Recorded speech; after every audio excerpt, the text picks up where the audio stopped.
Alright, just finished this set of tights up. It's a olive green, which I kind of like this color. I didn't care much for it at first, but it looks good with the colors he's got.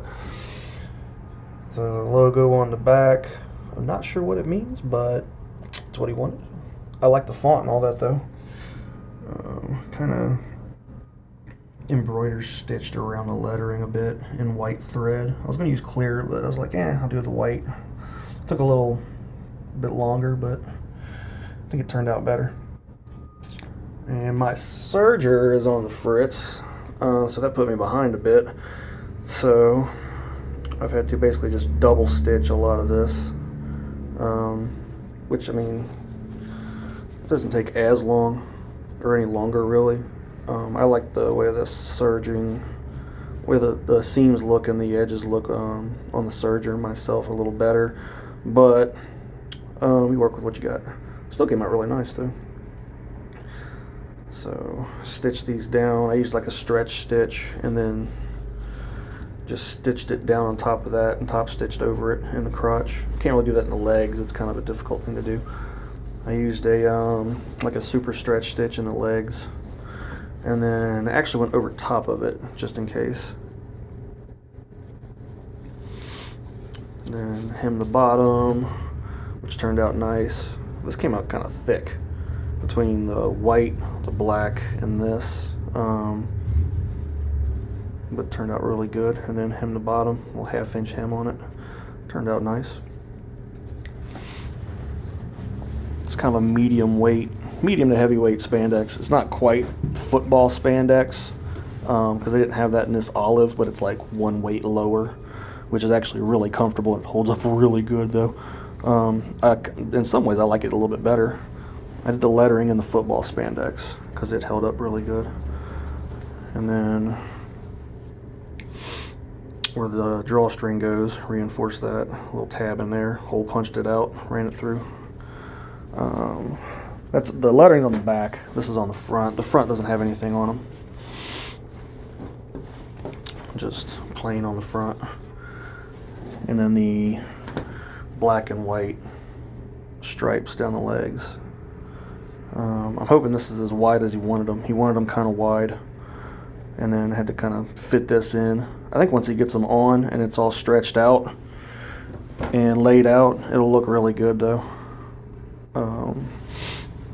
I underestimate the size of some of these logos sometimes, and then people put them on and the logos are huge compared to what I thought they were. I made a pair for a guy named Stevel, and I put his logo on the back across here, and it didn't look too big, but I wanted it to be kind of large, and I was like, that looks pretty cool. And then once he got them on, it looked great, but the logo was huge. But it looked really cool, so he liked it. So hopefully I can get my serger up and running, because I like those clean seams, but even still this all looks really, really good. So on to the next one.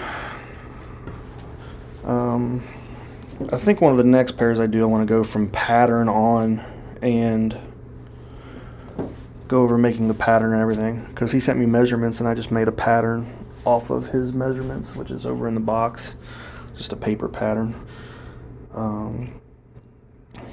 I guess I could go over that real quick. Let me see. A mannequin there. I just stepped on my spray paper. Outtakes, take one. So I guess let's go over this and make this a longer video. And I picked up these washers too. I've been using just random things to weigh my stuff down. I picked these up for like 50 cents a piece and they worked really good. So I do most of my patterns just out of brown craft paper, which works fine for me. I write all the measurements on there, and then I put the person's name on it, sometimes a date, I don't know. If I'm doing tights and it's a 4-way stretch spandex, I always take 10% off of the wide measurements, so it's got a good fit. And then when I do the waistband, I do like 80% of whatever the waist is for the elastic, because I use like a super stretch elastic. It gives it a good snug fit. So This isn't exactly cutting it out, step one all the way down, but all I do when I do my patterns, I do it really simple, especially for tights. Whatever the out seam is, I take and go 1.5 inches down, because I usually use 1.5 inch waistband. It sits better than the inch ones, I think. And then I'll measure down, like his was 35. So from the 1.5 inch allowance for the waistband down is 35 inches. So I'll do that and get my length. And then I'll go across here, whatever the waistband is. So his was 34. I took like 10% off. And then I divided it out by 4, because each leg panel is a half. So kind of half of a half. I'll fold this over, if that makes any sense. You're basically going to quarter it, because you're going to have 2 legs, front half and back half of one leg, front half and back half of another leg. And I just fold it over unless I'm doing 2 different colors. So his was 7.5. So I went 7.5 across, and then measured down the crotch width, length from where the waistband is gonna, the top of the waistband is gonna be. His was like 11.5. So measured down 11.5. And then the way I do my crotch measurement, I just take the thigh measurement, take the same percentage off, 10%. So his was 23. Took it down to like 20.5. And then like 10.25 is what I ended up with for half of it, since it's like front and back. And then I measured 10.25, 10.5 across. And then where those intersect, I usually go up about 2 inches, something like that. And then I put a bevel. You can use a French curve. I just do it by hand and put a curve in there. I messed this up first couple times I did it, and I just did like a straight line. And the guy put them on, and he had like the worst like crotch seam ever, like camel toe for days. And then I'll measure the ankle. His was like 4.5. And then I'll measure up about 10 inches and do the calf, because that's kind of standard. And his was 6.5, because I think his calf was like 14.5, 14.75. So I took the 10% off of that and then divided it by 2 for the other half. And then you just kind of connect the lines, draw that down, and then draw down here, connect, draw down here, and connect. A lot of times this is just a straight shot line. Sometimes it's got a little bit of a curve. I've been putting a little bit of a curve in it lately, because they seem to sit better on the back of the knee, and then it still gives room for like knee pads and stuff.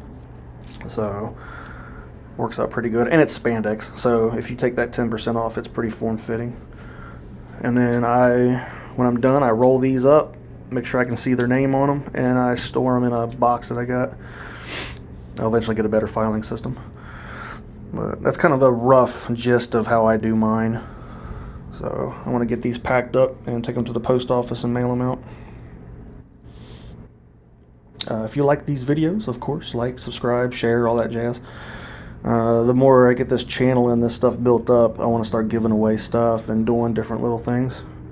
And the more the better the channel does, the more I can do this from home and put out more content and more tutorials and different stuff like that. I enjoy that part. I like teaching and learning stuff and then passing it on to people. So, and if anybody else has any tips on how to do some of this better, leave it in the comments or send me a message. I'm always up for trading tips and tricks and learning new stuff. So, all right, thanks.